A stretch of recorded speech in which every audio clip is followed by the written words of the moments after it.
Quero convidar vocês a lerem comigo, mais uma vez, a palavra do Senhor, no Evangelho de Lucas, capítulo 9, versículos 34 e 35.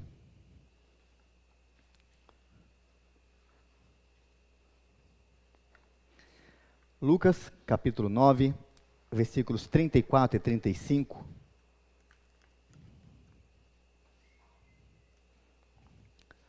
Vamos ler juntos? Vamos? Enquanto assim falava, veio uma nuvem e os envolveu, e encheram-se de medo ao entrarem na nuvem. E dela veio uma voz dizendo: Este é o meu filho, o meu eleito, a ele ouvi. Vamos orar mais uma vez? Feche seus olhos.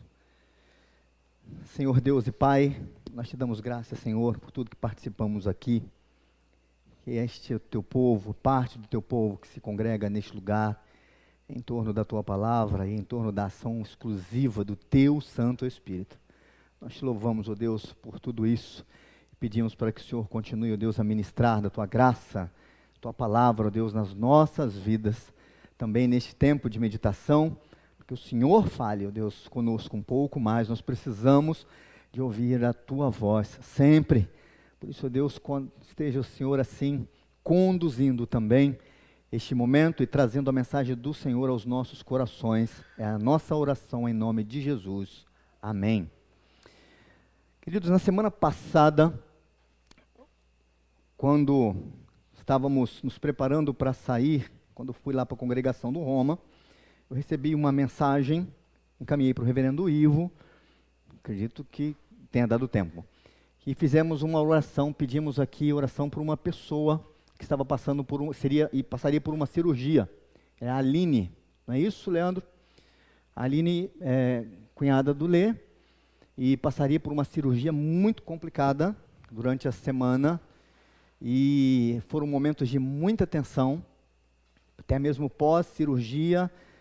Demorou um pouco mais para acordar do que o esperado, para abrir os seus olhos lá, e a família bem preocupada. Falei, Leandro, vamos continuar orando. E graças a Deus, já no mesmo dia ele mandou uma mensagem dizendo: olha, a Aline já abriu os olhos e já está se recuperando, e louvado seja Deus por isso. Precisa das nossas orações, continua carecendo das nossas orações. Então vamos continuar orando pelo Leandro, sua esposa, pela Aline, que está no hospital ainda, um longo processo ainda de recuperação da cirurgia. Mas é bom a gente trazer essa informação, dizendo: olha, a igreja orou e Deus respondeu às nossas orações, porque diante da gravidade da cirurgia foi possível, então, chegar aqui e dar esse testemunho. Sempre, sempre, sempre vale a pena a gente orar e pedir a Deus.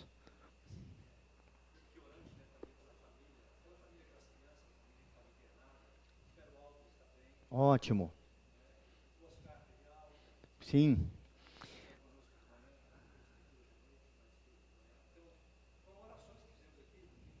Joia, verdade. O reverendo Ivo está dizendo de orações para outra, ou de outras orações que fizeram aqui, e também pessoas que já estão nos seus lares. O Alex fez um pedido de oração, não é isso, Alex? Pedindo, então, já estou sabendo. O Alex falou assim: olha, estava internada, não é isso? Chegou a passar para o hospital. Foi ao hospital. E qual é o seu nome mesmo? Nós oramos pela Beatriz. Está ali a Beatriz.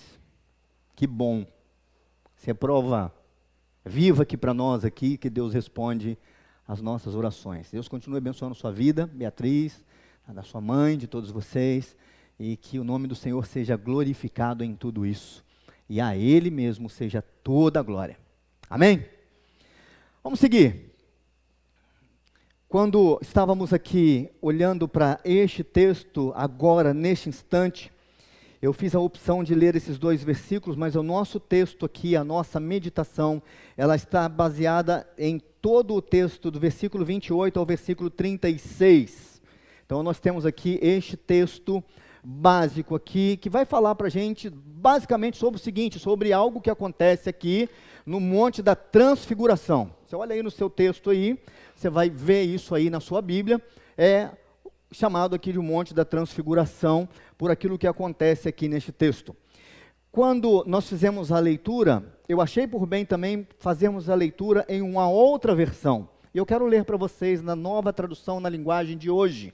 Tem um pouquinho de diferença, ou pelo menos traz uma linguagem mais, parece que é mais clara aqui para a gente, ou pelo menos um maior costume para a gente. E eu vou ler todo o texto. Acompanhe aí o versículo, do versículo 28 em diante na sua Bíblia, que eu vou ler numa outra versão. Diz assim: mais ou menos uma semana depois de ter dito essas coisas, Jesus levou Pedro, João e Tiago, subiu o monte para orar. Enquanto orava, o seu rosto mudou de aparência, a sua roupa ficou muito branca e brilhante. Perceba o seguinte, um pouquinho diferente do que está na sua Bíblia, o texto da Nova Tradução na linguagem de hoje diz que enquanto Jesus orava, o rosto dele mudou de aparência. E a sua roupa ficou muito branca e brilhante. De repente, 2 homens apareceram ali e começaram a falar com ele. Eram Moisés e Elias. Quem estavam cercados, estavam a falar com ele, Moisés e Elias, que estavam cercados por um brilho celestial, ou seja, Jesus, Moisés e Elias. Eles falavam com Jesus, olha o detalhe, a respeito da morte que, de acordo com a vontade de Deus, ele ia sofrer em Jerusalém. Esse é o assunto da conversa, eu mencionei isso aqui na escola dominical hoje. Pedro e os seus companheiros estavam dormindo profundamente, mas acordaram e viram a glória de Jesus e os 2 homens que estavam com ele. Quando estes 2 homens estavam se afastando de Jesus, Pedro disse: mestre, como é bom estarmos aqui, vamos armar 3 barracas, uma para o Senhor, outra para Moisés e outra para Elias. Pedro não sabia o que estava dizendo. Ele ainda estava falando quando apareceu uma nuvem, versículo que nós lemos, e os cobriu. Os discípulos ficaram com medo quando a nuvem desceu sobre eles. E da nuvem veio uma voz que disse: este é o meu filho, o meu escolhido, escutem o que ele diz. Quando a voz parou, eles viram que Jesus estava sozinho. Os discípulos ficaram calados naquela ocasião e não disseram nada a ninguém sobre o que tinham visto. Então essa é a Nova Tradução na linguagem de hoje. Temos os versículos que nós destacamos aqui. E ao ler esse texto, eu pensei na seguinte pergunta, e eu preciso compartilhar com vocês. Será que a gente consegue atender a um simples pedido de Deus? Será que nós temos condições? Um simples pedido.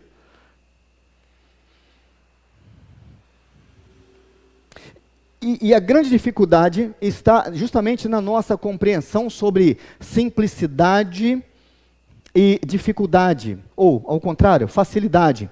Simplicidade não é a mesma coisa que facilidade. Simplicidade não é a mesma coisa que facilidade. Quem já teve a experiência de acompanhar algum tutorial na internet, de vez em quando alguém fala assim, essa semana mesmo peguei alguém com essa coisa da rádio, aliás, estamos transmitindo o nosso culto também pela rádio web. Eles conseguiram fazer isso ali, essa experiência, e já estamos também transmitindo por lá. Você que está acompanhando o nosso culto através da rádio, Deus continue a abençoar a sua vida. Então estávamos procurando algumas coisas e fui para o tutorial. E logicamente, tutorial hoje em dia tem uns garotinhos de uns 10, 11 anos que dão banho na gente, né? Pelo menos em mim. E o garotinho falou assim: olha, fique tranquilo, você vai conseguir fazer isso muito tranquilamente, porque o tutorial que eu vou deixar com você aqui é muito simples. E ele falou assim, vai dar um pouquinho de trabalho, mas é muito simples. O tal do pouquinho de trabalho, deu trabalho à beça. Mas o garoto cismou, quando ele falou que era simples, eu falei assim, poxa vida, está tranquilo. Já que é simples, um garotinho, 12 anos, deve ter 12, 13 anos, sim, vamos lá. Não, deu muito trabalho. Porque simplicidade não é a mesma coisa que facilidade. E para a gente entender essas 2 palavras, para quem já ouviu em outros momentos, pessoas dizendo isso, a gente tem que pensar no que é o contrário disso. O contrário de simples é? De simples, complexo, complicado. Certo? E o contrário de difícil? Fácil. E o que é fácil? Fácil é tudo aquilo que vem sem esforço. Fácil é tudo aquilo que vem sem esforço. Ouvir uma ordem simples de Jesus demanda muito esforço. Nesse texto aqui, Deus dá uma ordem. Este é o meu filho, a ele ouvir.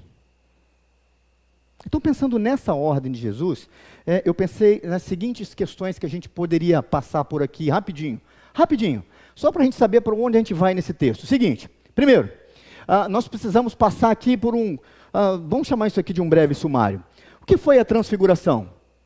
Quando a gente pensa, tá, ok, o monte da transfiguração, tá, mas o que é transfiguração? Qual a relevância disso para Lucas? Por que o evangelista Lucas coloca isso daqui no evangelho dele? Qual a função disso, talvez desse texto, estar constando isso daqui?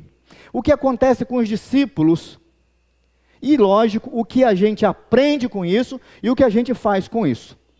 Está aqui, basicamente é o sumário do que a gente vai conversar aqui de uma maneira muito breve. A primeira coisa, a gente olha para este texto, a gente vê Jesus em mais um dos seus momentos de oração. Jesus em um momento de oração, no seu quarto de oração preferido, jardim, monte, Getsêmani, principalmente. Então aqui nós temos Jesus em mais um dos seus momentos de oração. E todas as vezes que nós vemos Jesus num desses tempos de oração, algo tremendo está por acontecer. Se você pegar uma lista, faz um exercício em casa, fala assim, olha, vamos ler um evangelho aqui, Lucas, vamos ver todas as vezes que Jesus sobe ao monte para orar, o que acontece? Só para lembrar, uma das vezes que ele faz isso, quando ele desce, ele escolhe seus discípulos, 12. Então não escolhe aleatoriamente, ele vai e ora, gasta tempo lá com Deus, e quando ele desce, ele escolhe os seus discípulos. Num outro momento, Jesus desce, e quando chega lá embaixo, tem uma confusão muito grande, e essa é parte desse texto que a gente viu aqui, porque tem um endemoniado esperando ele lá embaixo. E os discípulos não conseguiram dar jeito. Um outro momento, Jesus está no monte orando, e de lá, ele vê os discípulos em grande dificuldade, passando sufoco, remando o seu barco, e Jesus desce do monte e vai ter com os discípulos, ou seja, para livrá-los daquele momento. Cada vez que Jesus está no monte para orar, cada vez que ele se retira, quando ele desce, alguma coisa grandiosa está por acontecer. E aqui não é diferente. O texto, porém, nos diz que o que ele registra aqui, Lucas, aconteceu depois de mais ou menos uns 8 dias. Se você estiver aí com a sua Bíblia aberta, você vai ver que neste capítulo 9, ele começa com Jesus tendo transmitido a sua autoridade para os seus discípulos. E eles saem, e eles pregam, e eles recebem do poder de Deus, e eles expulsam demônios, eles fazem muitas coisas acontecerem, e eles voltam e trazem para Jesus o resultado disso. Só que, depois disso, existe a confissão de Pedro. Esse é o ápice do evangelho de Lucas, que é dividido aqui em 2 grandes partes. A primeira parte termina aqui no capítulo 9, ou seja, esse evangelho muda radicalmente daqui por diante. Da primeira parte do evangelho de Lucas, há um milagre central, e é o milagre que está no capítulo 6, quando Jesus cura um homem da mão ressequida. Mas daqui para frente há uma reviravolta. Aqui Jesus começa a mostrar para os seus discípulos, de fato, o que vai acontecer com ele começa a reafirmar isso cada vez mais. E nós temos aqui a confissão de Pedro, então, como essa declaração especial. E Jesus fala, os seus discípulos, que cada um tem que levar a sua cruz. Depois disso, cerca de 8 dias depois, Jesus então pega Pedro, Tiago e João e sobe lá para o monte para orar. Tá, o que a gente vê nesse momento especial de Jesus? Esse momento especial de Jesus aqui, quando Jesus está orando, o texto nos diz que enquanto ele está orando, enquanto ele ora, acontece algo extraordinário.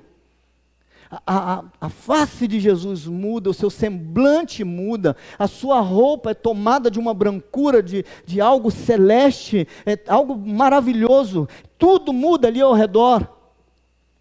E aqui fica revelada uma conexão especial de Jesus com os céus. Existe algo diferente neste homem. Existe algo diferente naquilo que ele se propõe. Existe algo diferente quando ele se coloca diante de Deus, quando ele busca a Deus. Existe algo de especial nele. Fala, pastor, a gente sabe, é Jesus, exatamente. É. O grande detalhe, e eu sempre que leio Lucas, eu imagino que existe um senhor chamado Teófilo, e esse senhor Teófilo está lendo essa história, e esse senhor Teófilo conhece a história do Deus de Israel, desde muito pequeno. E Lucas escreve o seu evangelho para ele, para dizer para ele: olha, excelentíssimo Teófilo, eu escrevi isso assim como um monte de gente resolveu escrever, eu também resolvi escrever e dar para você, para que você fosse inteirado em tudo aquilo que você aprendeu desde cedo. Ou seja, para que você faça as suas conexões, para que você consiga entender que esse Jesus, do qual nós falamos, é aquele que tinha sido prometido, e esse Jesus é Deus. Eu fico imaginando o Teófilo ler essa história aqui pela primeira vez, imaginando o que é isso? Que coisa maravilhosa! Que tipo de conexão é essa que este homem tem com os céus, que transforma tudo ao seu redor, até as suas roupas? E nesse momento especial de Jesus, nós o vemos em excelente companhia. Queridos, a oração nos conecta com os céus. E essa conexão pode e deve transformar tudo à nossa volta. Quando nós falamos de transformação, de mudança da cidade, das coisas que nós esperamos, que cremos e trabalhamos, nós precisamos entender que isso só vai acontecer conforme a conexão que esse povo que se chama pelo nome povo de Deus tiver com esse Deus. É só se essa conexão for real, verdadeira, genuína. A gente vê Jesus em um dos seus momentos de oração, mas nós poderíamos pensar e colher outros. Então, respondendo aqui a primeira parte aqui do meu sumário aqui, ó, isso aqui foi a transfiguração. Jesus se retira para orar com seus discípulos, e ali acontece algo maravilhoso, e tudo ali é transformado, até as suas roupas, enquanto ele orava. E para mim isso é fundamental ter em mente, enquanto ele orava. Outra coisa que me chama a atenção aqui, são os dois mensageiros. Os dois mensageiros, quando Lucas escreve, ele usa uma forma de expressão aqui que significa que esses dois foram dois enviados do céu. Eles vêm dos céus, são passivos de Deus, recebem ordem de Deus, só fazem porque Deus foi quem fez essa obra maravilhosa. Então Deus envia esses mensageiros. Hoje eu brinquei pela manhã, que eu falei que se existe uma coisa que eu gostaria muito de saber, é qual foi o assunto da conversa entre Moisés, Elias e Jesus. O que esses três conversam? E a nova versão, nova tradução na linguagem de hoje, nos dá aqui uma possibilidade de que eles estão conversando, sim, sobre aquilo que vai acontecer com Jesus, sobre a sua morte, sobre o seu sofrimento. E se existem duas pessoas que conhecem morte e sofrimento, era Moisés e Elias. No entanto, a expressão é usada aqui como êxodo. Lucas usa a expressão êxodo. Jesus está aprendendo sobre o seu próprio êxodo, de passar pela morte, ou seja, há uma conexão realmente gigantesca com toda a história, porque o próprio êxodo de Israel lá do Egito até a terra prometida, é uma história inteira que mostra que em Cristo nós temos o seu ápice, ou seja, agora Jesus vai passar pela morte, agora Jesus vai também passar pelo seu próprio êxodo. Então nós temos esses três conversando aqui, ou esses dois conversando com Jesus. Agora, para mim, Moisés e Elias chegaram aqui no ápice das suas histórias. Esse é o ápice da história de Moisés e Elias. Não foi lá atrás. Porque a história de Moisés e Elias parece que é uma história incompleta. Esses homens, de repente, eles estão em ação e de repente não estão mais. Vou falar um pouquinho sobre isso daqui a pouco. Mas aqui é o ápice da história deles. O Dr. David Wong, um pastor, o Dr. David Wong, escreveu seu livro Vida e Carreira, Decisões Sábias para Todas as Etapas da Vida, quando ele fala na primeira parte do livro que Moisés não termina bem a sua história, porque Moisés passa 40 anos da sua história e ele não entra na Terra Prometida. Então o David Wong fala assim, olha, Moisés termina mal a sua história. Que passar o que ele passou e não pisar na Terra Prometida, aos olhos humanos é terminar muito mal a sua história. Mas o mesmo David Wong fala assim, numa segunda parte do livro ele diz, Moisés pisou na terra prometida. Quando? Aqui, na transfiguração.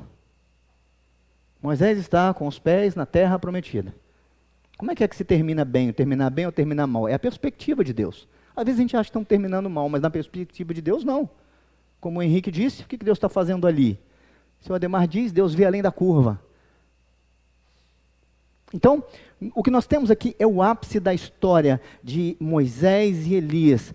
Deus deixou esses homens guardados, as suas ações guardadas na eternidade, para que eles pudessem ter autoridade para falar com Jesus. Olha, você vai passar por algo terrível, vai ser muito complicado, mas sabe de uma coisa? Nós sabemos o que é andar com seu pai. Nós sabemos que o seu pai não vai deixar você sozinho. Nós sabemos que o seu pai vai preparar tudo isso, porque nós passamos por coisas terríveis. Eu fico imaginando Moisés, talvez falando com Deus, com Jesus assim, você lembra aquela vez que eu estava no monte conversando com seu pai? E o seu pai falou comigo assim, desce porque o povo se perdeu, fez um bezerro de ouro. E eu desci, que vontade de entrar lá e trucidar aquele povo. E Deus falou assim, aguenta aí. Não, vamos continuar reescrevendo essa história. O seu pai tinha um controle de tudo, até dos erros do povo. Nada aconteceu por acaso nessa história toda. Você pode confiar. Imagina o Elias falando. Lembra da história minha? Com os profetas que eu enfrentei? Você não tem ideia como aquilo foi difícil. E estava eu lá, sozinho, desafiando aqueles reis pagãos, idólatras, morrendo de medo. Mas o poder do teu pai estava sobre mim. Fiz coisas e falei coisas que eu nem sei, por mim mesmo eu não teria condições de falar. E de repente o seu pai manda fogo do céu, como eu disse, confirmando a minha palavra. E aquilo ali aconteceu. E até mesmo na minha fraqueza. Pensa isso. Pensa os dois dizendo, os dois pediram a morte para si. Pensa os dois dizendo, se você tiver medo, seu pai sabe como isso funciona. Nós tivemos. Pedimos a morte para a gente, seu pai não atendeu a gente. Então, essas conversas entre eles viveram em momentos distintos de Israel. São homens que estavam acostumados com a oração. Homens acostumados com a oração, homens acostumados com a dependência de Deus. Se tem alguém aqui que estava acostumado com a ordem de Deus, são esses dois aqui. O Elias, por exemplo, é alguém que desde que surge, ele aprende vai para lá, Deus fala com ele, sai daí, sai desse lugar, sai de Serepta, vai para outro lugar, e ele sai para outro lugar, e ele acaba a comida, e Deus manda comida, e acaba a água, e Deus manda ele trocar de lugar, e Deus leva ele para um outro lugar, pior ainda, e Deus continua sustentando. Eram homens acostumados com a oração, com a resposta de Deus para a oração, homens inteiramente comprometidos com a vontade de Deus. E certamente tinham algo a transmitir, tanto nos tempos que viveram com o seu povo, quanto algo para transmitir com o seu próprio Filho Jesus Cristo. Mas para mim, se existe uma grande marca desses dois, Moisés e Elias, é a capacidade que esses dois homens tiveram de sair de cena. Eu carrego comigo a ideia de que o verdadeiro líder, ou os bons líderes, são aqueles que saem de cena.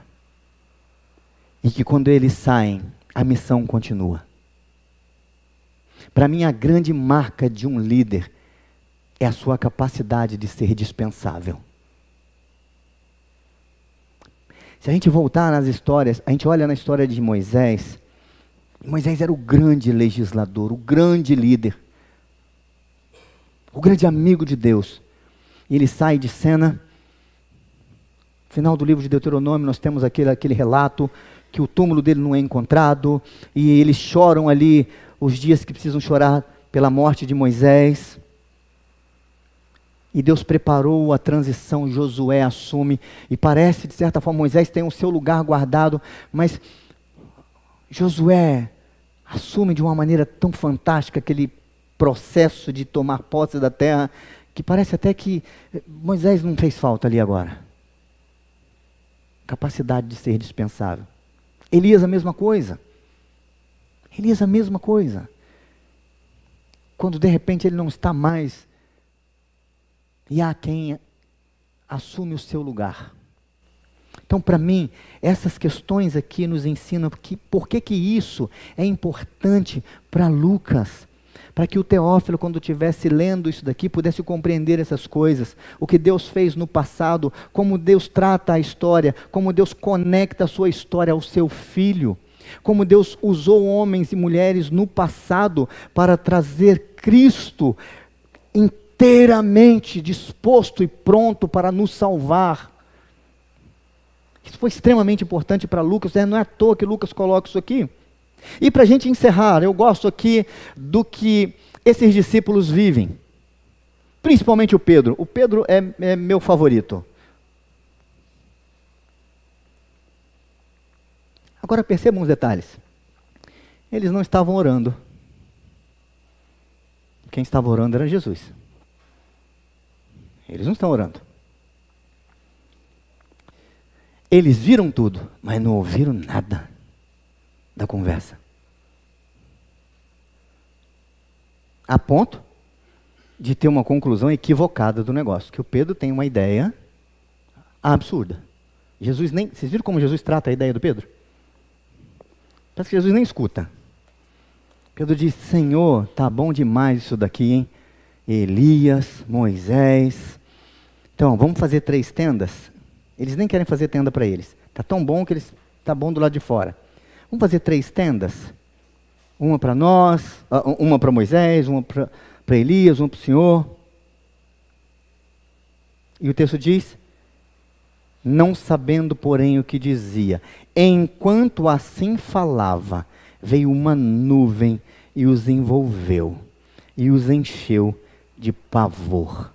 Queridos, a experiência jamais vivida por esses discípulos, tanto é que eles nem contam isso depois, é uma experiência onde o vislumbre se transforma em pavor. E quando eu olho para este texto, quando eu olho para este momento, eu pergunto: por quê? Por que que diante desse fato tão maravilhoso, tão tremendo que acontece, eles estão tomados de um êxtase, do mover de Deus, eles são envolvidos pela nuvem de Deus, e de repente isso que era algo de deixá-los extremamente felizes, de repente se torna em pavor. Por quê?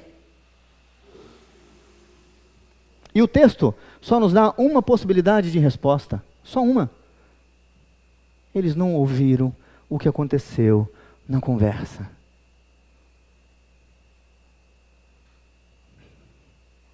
Porque se eles tivessem escutado a conversa, talvez Pedro não tivesse a ideia de fazer as 3 tendas. Talvez. Talvez se eles tivessem escutado a conversa, eles iam dizer: mestre, mas de fato o que o senhor vem falando aí, que o senhor vai passar, é terrível mesmo. Incrível isso. Mas é porque, pelo menos o texto nos mostra que é porque eles não ouvem isso daqui, não escutam o que está acontecendo na conversa. Mas eles recebem uma ordem: este é o meu filho, a ele ouvi. E é isso o que acontece com os discípulos. Mas a penúltima parte da nossa ideia aqui era: o que a gente aprende com isso? Primeira coisa que a gente aprende com isso é que Deus já enviou na história mensageiros para nos ensinar, corrigir e aperfeiçoar, incentivar, admoestar. Se a gente estivesse falando essa frase apenas para Cristo, ou nos dias de Cristo, a gente poderia dizer também a mesma coisa: olha, Deus já se encarregou de mandar gente, de mandar mensageiro para nos ensinar, corrigir, aperfeiçoar, capacitar para vivermos o que estamos por viver. Então isso é fato, a gente precisa aprender isso. Outra coisa que a gente aprende é que na história de Elias e Moisés descobrimos que os bons líderes são dispensáveis. E ainda, que esses líderes devem saber a hora de sair de cena para que Cristo seja o centro. Moisés e Elias eram tão tremendos, tão grandiosos na história de Israel, que era um risco. Tanto é que num dos evangelhos, quando Cristo está sendo crucificado, e quando ele diz: Eli, Eli, lama sabachthani, alguma pessoa diz: está vendo, ele está clamando por Elias. Ele está clamando por Elias. Quando Herodes fica sabendo de tudo que Jesus está fazendo, falam com Herodes, ele fica amedrontado, porque ele acha que ou João Batista ressuscitou, ou um dos profetas, ou Elias. Mas esses homens precisavam de sair de cena para que Jesus fosse o centro. Então, se a gente aprende com isso, o que a gente faz com isso? Primeiro, nós precisamos buscar uma conexão com os céus. Porque só essa conexão pode nos transformar. Porque só uma conexão com os céus pode transformar uma vida. Porque só na dependência do Espírito nós podemos ser transformados. E nós precisamos ser transformados. Não necessariamente, não só o exterior. O que nós vemos no texto da transfiguração é que tudo muda em Cristo, até as suas vestes. O que pode ser visto. Só uma conexão real com os céus. Há um tempo atrás, uma empresa de telefonia celular no Brasil usou uma campanha, o slogan era mais ou menos assim, que o amor nos une, mas a conexão nos transforma. A conexão que nos transforma é a conexão com os céus. E o que a gente faz com isso? Nós devemos ouvir o que Cristo diz. Irmãos e irmãs, eu vou continuar batendo na tecla até próximo domingo. A solução para esse país está aqui. A solução para esse país está dentro da casa de homens e mulheres que têm os seus corações conectados com a voz e com a vontade de Deus.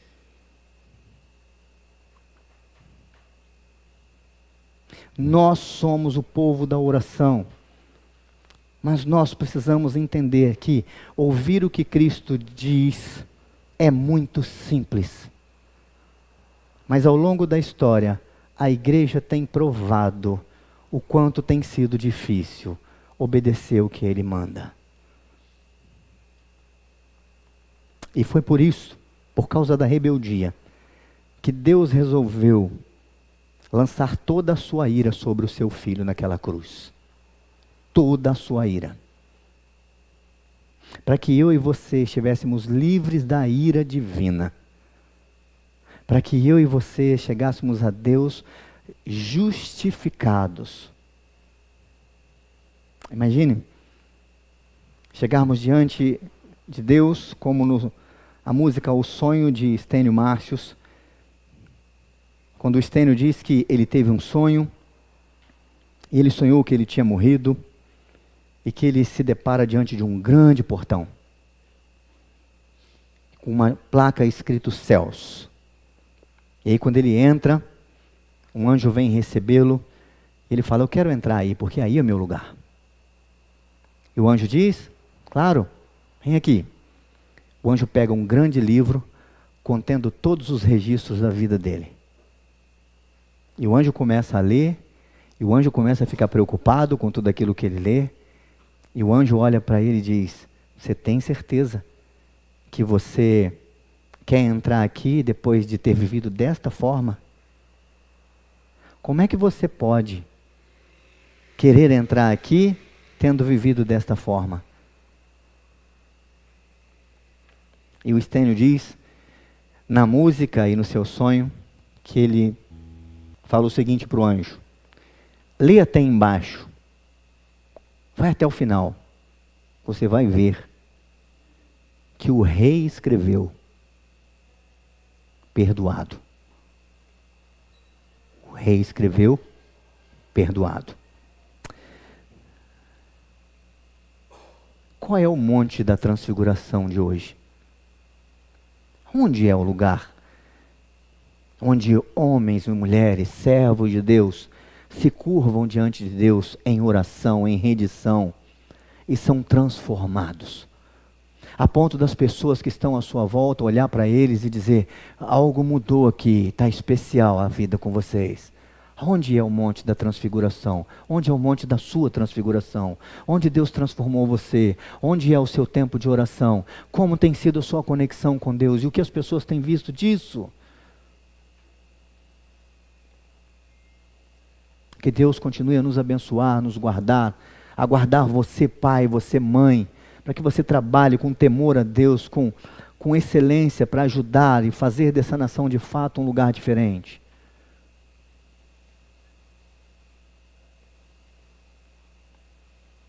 Porque as pessoas que estão em Brasília é gente que a gente manda de dentro das nossas casas.